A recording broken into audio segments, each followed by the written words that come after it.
time the video, your girl is back again with another video. If you're to my channel, hey girl, hey. And if you're a returning subscriber, I don't even have to say nothing because you know what's up, I know what's up, we know what's up, and that's so lit. And that's so lit. That's on period. And Mary had a little lamb. Oh, y'all.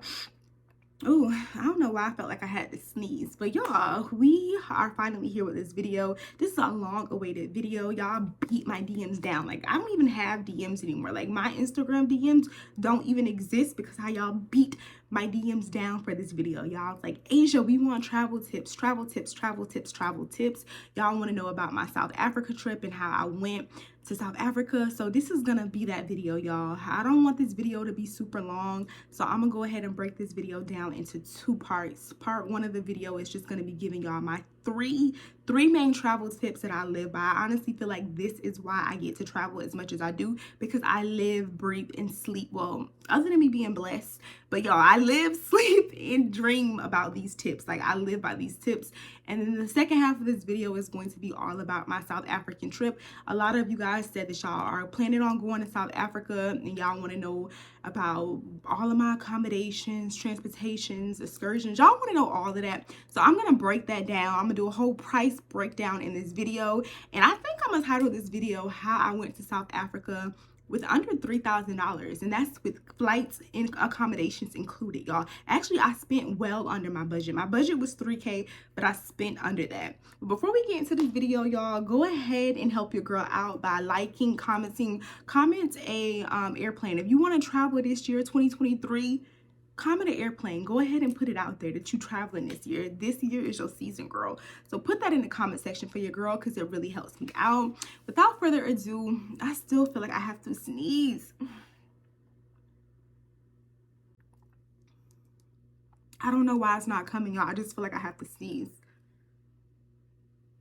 Okay, it's not coming. But tip number one, I live, breathe, and sleep by this tip, y'all. Tip number one is be open-minded about everything. Have an open mind about everything. Have an open mind about the destination, about the season, about the days. Just be very open-minded about everything. Have flexible days. Anytime I go on a trip, honestly, this is why I get the deals that I get, because I'm very flexible with my schedule. I have a very flexible schedule, and I don't purposely travel on birthdays or holidays or around the popular times. Don't travel when everyone else is traveling. A lot of people only want to travel when it's Christmas break or it's the summer or it's their birthday, and your birthday just happened to be by Thanksgiving. It's like, sis, you wondering why flights are 3-4 times the price because you're trying to go to Jamaica in June and July.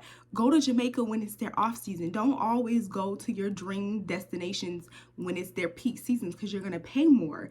Don't do it. I have a very flexible schedule. Even sometimes when you're looking up flights, you may notice on the internet, it might say if you travel 2 days prior or if you leave 2 days later, the price will be probably like significantly less. Like, it might be $500 cheaper. So I'm always flexible with my days. That's a lot of times why I do not like traveling with people, because a lot of people are not able to be flexible with their dates. So they may want to go on set dates, and it's just like, if we go the week prior, we can go for $500 cheaper because the flights are cheaper. And that's just, that's just the way the cookie crumble. But be flexible with your dates, y'all. Don't ever be stuck on a date. Like, if your birthday is in July and you want to go on vacation on your birthday, and your birthday is really close to 4th of July, if you go during 4th of July, you're going to pay 2, 3, 4 times the price. So don't be too picky. Maybe go in the middle of July rather than going at the beginning of July, if that makes sense.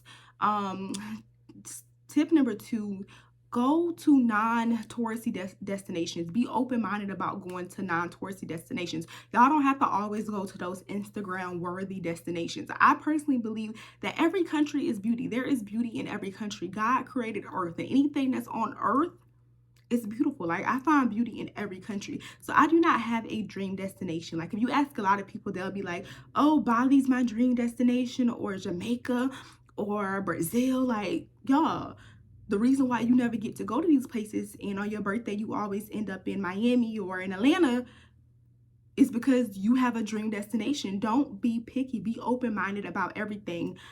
Personally, those places that everyone want to go to, the popular places, those places are going to be 3-4 times the price. Instead of going to Jamaica for your birthday and paying $1,000 or $700 or $500 for a flight, decide to go to Puerto Rico for your birthday, or go to Peru, or go, just go to a non-touristy destination. Just be open-minded about everything. Like, for example, I'm going to a non-touristy destination next week. Next week, I'm literally going to, I don't want to tell y'all what country, but I'm going to Central America to not a popular destination. I'm not telling y'all to go somewhere that's unsafe and the government is corrupt and it's a lot of corruption going on in the country, but don't always want to go to the Instagram worthy places, because like I said, you can find beauty everywhere.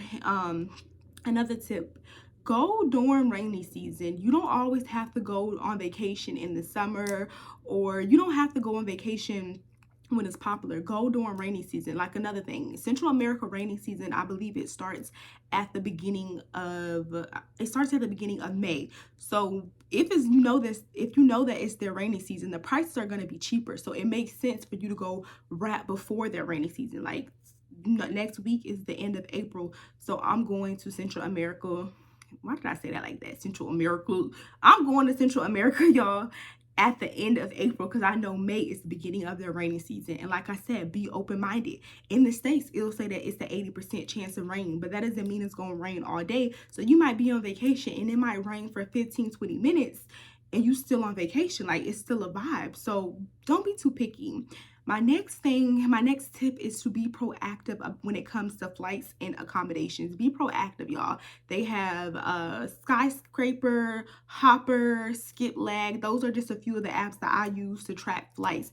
Be proactive. When you see a cheap flight, jump on it. Don't wish and, well, I want to go. Like, don't wish and no, be proactive. Don't try to say you have to save up and do this and do that and do that and do that. Like I said, I'm not picky when it comes to destinations. I don't have a dream destination, and I feel like that's why I have never had to save up for a flight.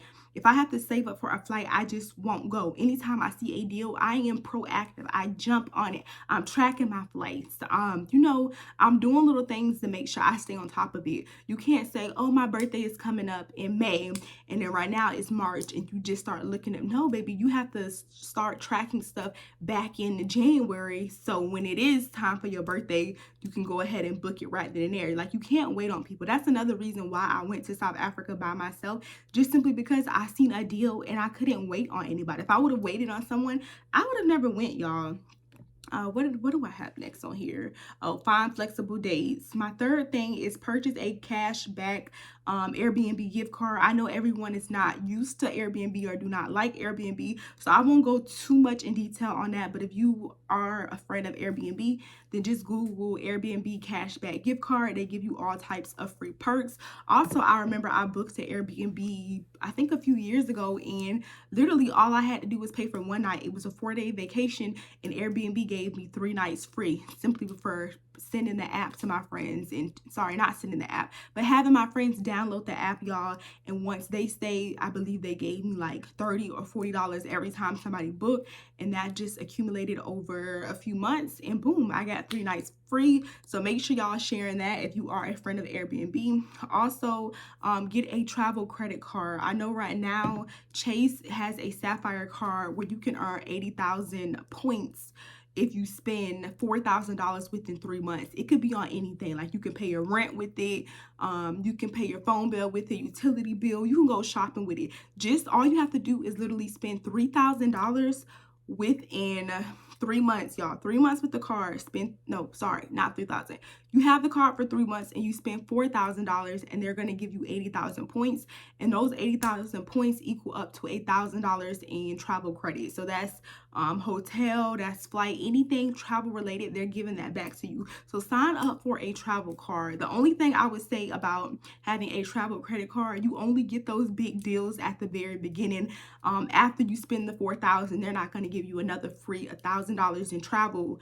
I believe they only give you those deals in the beginning. There's all types of cards. I know American Express have good travel benefits. I'm currently using Chase card, so that's another thing that I'm looking forward to. Like, right now, I'm really close to spending my $3,000 this month on my card within my 3 months. So I'm gonna get $1,000. That $1,000, that could be a whole free vacation depending on how you spend it. Because I have been on vacation before and the budget has been $1,000. You can easily go to Mexico right now and have a budget of $1,000 and it be paid for with those credit card perks. So those are my 3 main tips that I live, sleep, and breathe by, y'all.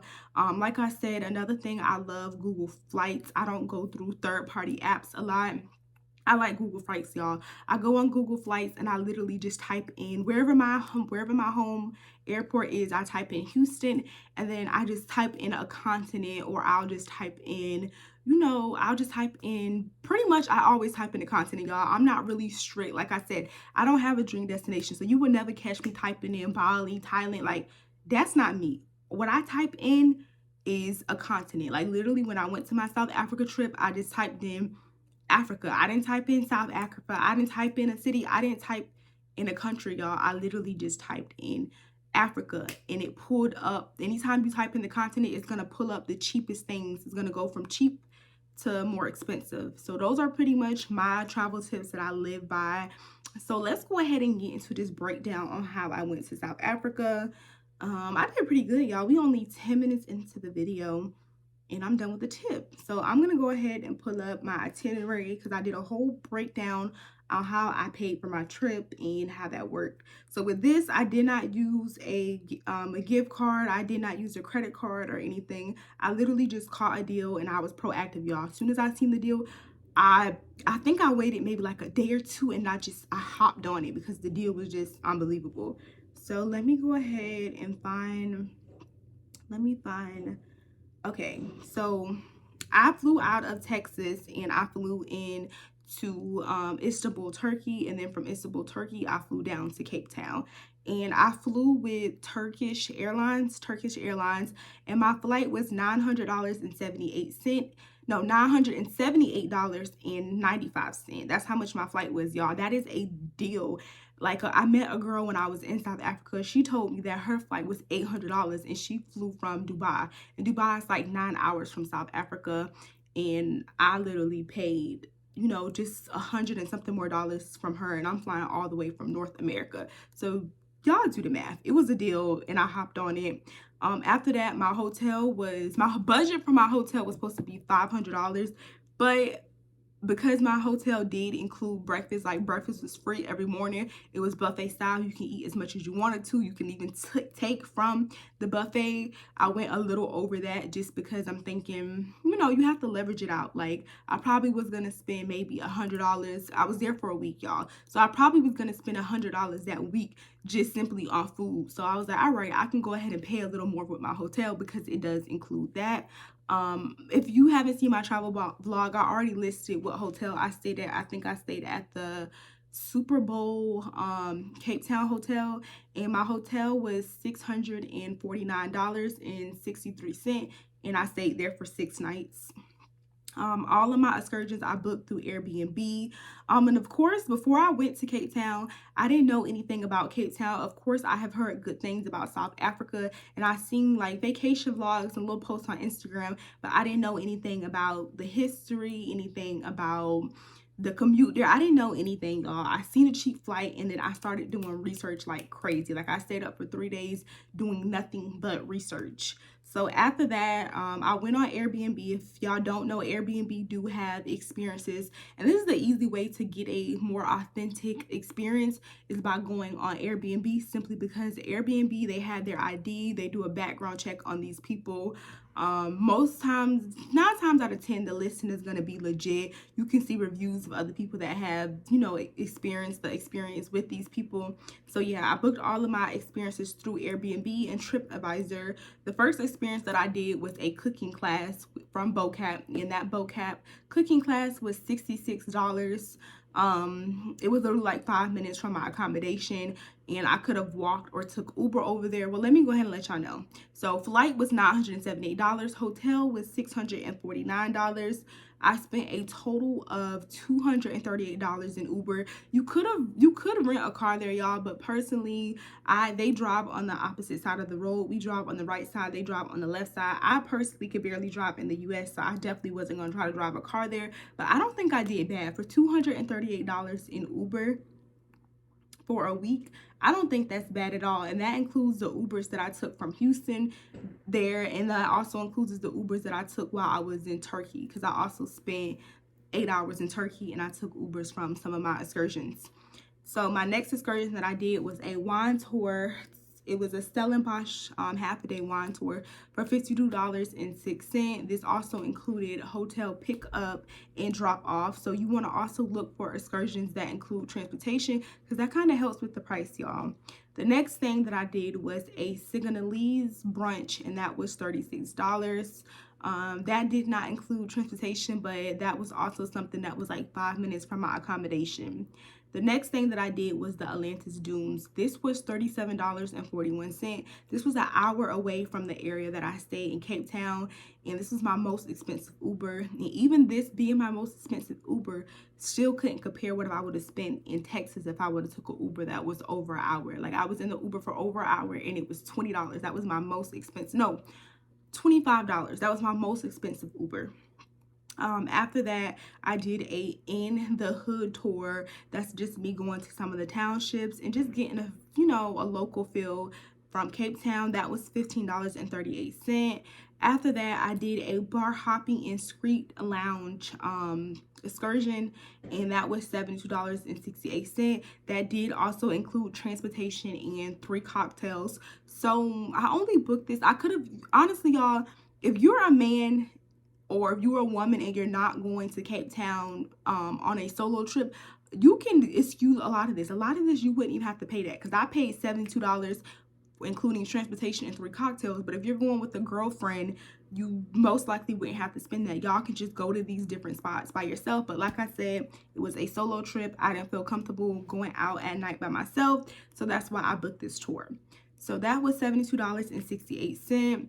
Another excursion I went to was Gold's Restaurant. That was $25.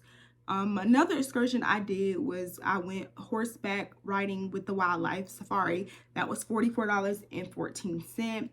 And also, y'all, I bought a total of $400 for spending money. A lot of these excursions I had already booked in advance, and the spending money was just spent on, I believe, just food and souvenirs. Yeah, just food and souvenirs. So in total, also I did a little shopping. So this also includes my shopping. In total, I spent $2,610.75 on this entire trip. That included transportation, food, drinks, shopping, excursions, souvenirs, everything. And like I said, honestly, it was just because I got that deal. Depending on where you flying from, you may not get the same deal. Also, I did not fly first class or business class. I know a lot of people that flew to South Africa business class, and they definitely spent well over $5,000 on a business class ticket. But like I said, I flew economy, and $3K was my budget. I could not go over that. And like I said, if you're going with a person and you're splitting everything in half, you probably can go to South Africa, I would say, with about $2K. If you find a deal under $1,000 on a flight, which that flight that I got under $1,000, that was not the only flight that I seen. I seen several flights for under $1,000. That was just the one that was most convenient for me based on like hotel and timing and stuff. But yeah, that's pretty much, I'm trying to think if I left anything out. I think that's pretty much it, y'all. Yeah, I would say another tip is try to book excursions that include food or drinks. Like, a lot of my excursions had to do with food, so therefore I didn't have to pay for food, and some of my excursions included transportation, so that saved me money on Uber. If you go with a person, your trip will definitely be much cheaper than mine, because like I said, I didn't have anyone to split the hotel with. I didn't have anyone to split Ubers with. And a lot of the excursions that I did personally, if I was with someone, I would have not booked an experience on Airbnb. you could just walk and do most of these things for free. Like, you don't need a native there to like help you or show you around, y'all. So yeah, that's pretty much it for the end of this video. I hope you guys enjoyed. Again, if y'all have any questions about anything, please let me know. I know a lot of you guys said that y'all were going to South Africa. If y'all want my itinerary, I could send it to you via DM, or I can text it to you, however. But yeah, girl, that's it for the end of this video. Don't forget to like, comment, and subscribe, and I'll see y'all in my next video.